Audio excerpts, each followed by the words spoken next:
Hey everybody, I'm Chris Metzler, one of the programmers here with the SF Indie Fest. You just had a chance to see the really terrific documentary from My Cold Dead Hands, and we're lucky enough to have the director Javier here. Welcome, Javier. Happy to be here.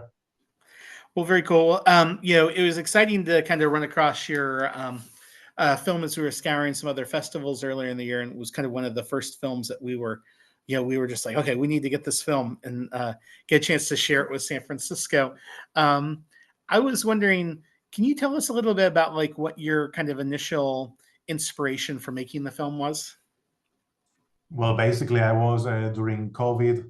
I was during the lockdown. I was bored at home and with YouTube, which is a very dangerous combination, and just wasting my time watching random videos on YouTube. I found some videos of very very young kids learning how to shoot guns, and obviously I know there are guns in America, but I wasn't aware that it was so easy for kids to shoot guns as well.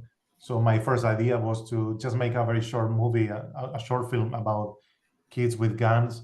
And when I was searching for new videos, I realized there was, all kinds of different genres with guns on YouTube, like cooking with guns, singing with guns, getting laid with guns, everything you can imagine with guns.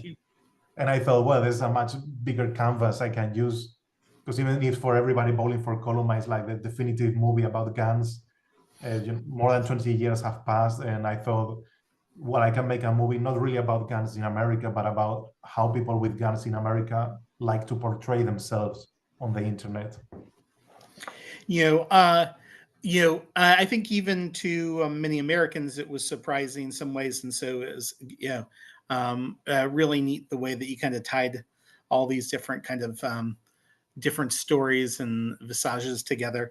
What were some of the things that most surprised you once you decided to make the film? That you're like, I could have guessed maybe this, but anything that kind of just like really just kind of threw you even more for a loop than you imagined? Well, the thing that surprised me the most were, the videos with kids, because again, I didn't know it was such an easy access for kids to have guns.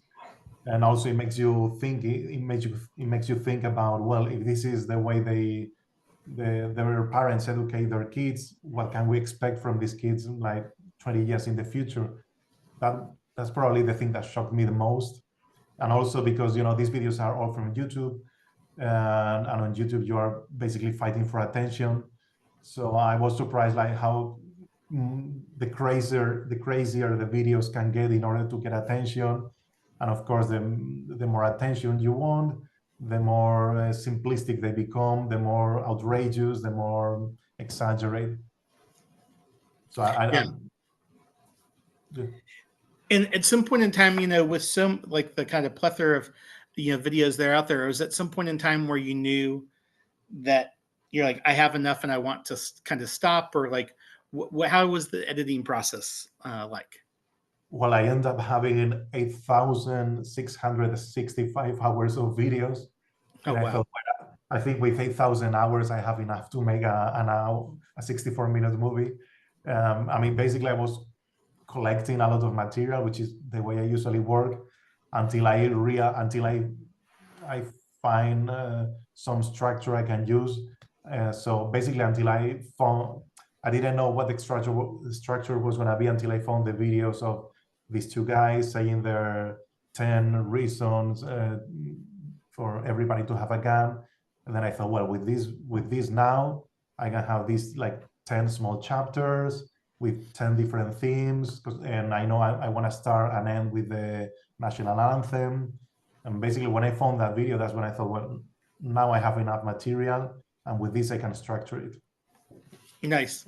And I'm really excited to hear what our audiences think of the film. But when you first started screening it, were there any kind of like intentions of conversations that you wanted to kind of start, or did you just kind of want to put it out there and see what people's reactions were? Well, the movie has been so far mostly in Europe. It's been in UK, Spain, but also in Greece, Canada, Mexico. So they are all countries where there are not much guns. So I kind of knew it was a friendly territory. We'll see the reaction now in San Francisco. But my idea was to make a movie that was at the same time funny and uncomfortable, which is a very difficult combination. So it was very rewarding during the first at the first film festivals to see that, you know, people laugh when they are supposed to laugh, and they are outraged at some things where they are supposed to be outraged. So actually, the reactions so far have been the ones I expected. So Very nice. And can you tell us a little bit about you as a filmmaker in the sense of how does this kind of align with other films that you've made and or films that you have in the future? well, because this From My Colded Hands is my first movie. Now we are in the middle of post-production of the next one, which is another archive footage documentary, Okay. this time about the Capitol riot. And we are also actually prepping the next one for the summer, which is another archive footage documentary. So I think because my background is in post-production and editing, but I always wanted to make films. It seemed like a perfect combination. Like I can make movies, but I can make them in a territory that is familiar to me, which is editing, post-production.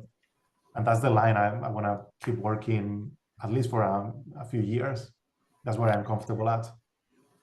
Very cool. Well, thank you again for making a terrific film. We'll look forward to kind of sharing what where audiences think. I think they're going to get a real kick out of this, and you've done a great job. And definitely keep us posted about the next films coming down the hopper. Okay, thank you. We'll see you All right, soon. thanks again, Javier. Welcome, bye.